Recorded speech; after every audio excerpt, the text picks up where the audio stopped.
10 осигурителни компании се под лупата на Комисијата за заштита на конкуренција поради сомневања дека минатата година формирале картел и се договориле да ги зголемат режиските трошоци.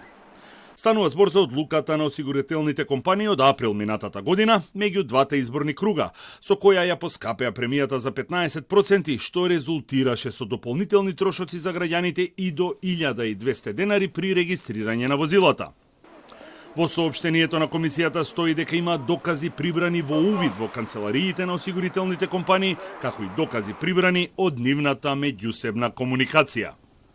10 осигурителни компании, преку усогласено однесување, ја замениле состојбата на непречена конкуренција на релевантниот пазар, со состојба на практична соработка помеѓу предпријатијата, чија цел е нарушување на конкуренцијата преку зголемување на продажната цена на премијата, процентот, за вршење на дејноста на осигурување, што е дел од премијата за осигурување на собствениците на моторни возила од одговорност за штети предизвикани на трети лица и задолжително се плаќа при регистрација на моторни возила. Од денес почнува да тече законскиот рок од 15 дена, период во кој 10 осигурителни компании треба да ги достават своите мислења, но и документи околу прелиминарната одлука на Комисијата за заштита на конкуренцијата дека тие формирале картел.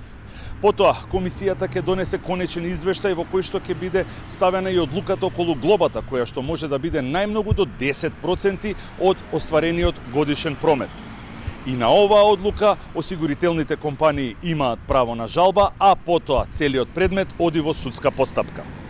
Извори од осигурителните компании за Телма брифираат дека тие имале законска можност да ја зголемат цената за автоодговорност или режискиот додаток, кој всушност ги представува трошоците во работење, а бил на сила од 2008 година, бидејќи условите на пазарот налагале промена, како и дека обвинувањата за картел не се точни, бидејќи секоја од 10 компании имала различен процент на зголемување.